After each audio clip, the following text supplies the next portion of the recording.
दोस्तों अगर आपको ये वीडियो पसंद आए तो वीडियो को लाइक करें, सब्सक्राइब करें और इस घंटे को बजाय ऑल प्रेस करें हमारी वीडियो सबसे पहले देखने के लिए।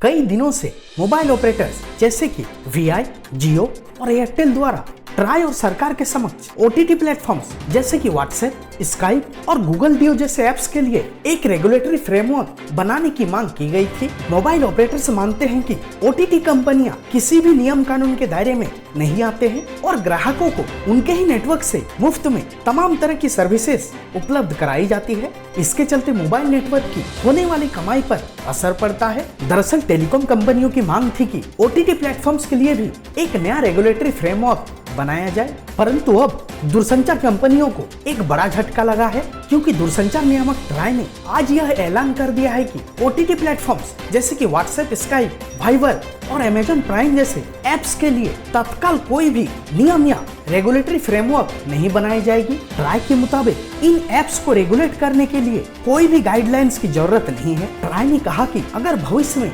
इसकी जरूरत महसूस होती है तो रेगुलेटरी फ्रेमवर्क बनाने को लेकर ट्राई विचार करेगी। ट्राई ने यह भी कहा कि ओटीटी सेवाओं से जुड़ी प्राइवेसी और सिक्योरिटी के मुद्दे को लेकर मौजूदा वक्त में रेगुलेटरी फ्रेमवर्क बनाकर दखल अंदाजी नहीं करनी चाहिए। ट्राई के मुताबिक ओटीटी को दायरे में लाने से इंडस्ट्री पर बुरा असर पड़ेगा। इसे सिर्फ मॉनिटर करने की जरूरत है। सिर्फ जरूरत पड़ने पर ही इन प्लेटफॉर्म्स पर कार्रवाई होगी। ओटीटी की प्राइवेसी और सिक्योरिटी पर भी दखल नहीं दिया जाएगा। ट्राई ने यह भी कहा कि इंटरनेशनल टेलीकम्युनिकेशन यूनियन यानी कि आईटीयू की रिसर्च पूरी होने के बाद ही इनका रेगुलेशन संभव है। आपको बता दें कि दूरसंचार कंपनियां लंबे समय से ओटीटी प्लेटफॉर्म्स के लिए समान नियम की वकालत कर रहे थे, परंतु ट्राई ने अपना फैसला साफ कर दिया है। ट्राई ने कहा है कि तत्काल कोई भी न्यायिक हस्तक्षेप नहीं किया जाएगा। बता दें कि ट्राई के इस रुख से ओटीटी सेवा प्रदाताओं को राहत मिली है। इस मुद्दे पर दूरसंचार सेवा प्रदाता कंपनियों के संगठन सीओएआई ने कहा कि उसे उम्मीद थी कि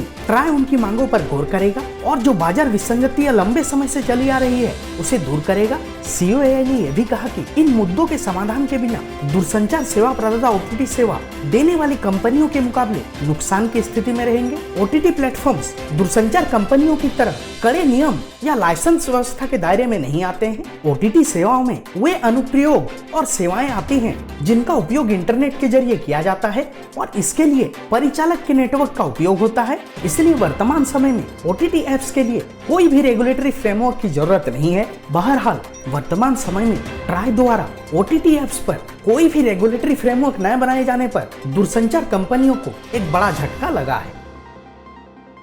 टेलीकॉम न्यूज़ की report. For the latest telecom news, subscribe to this channel now.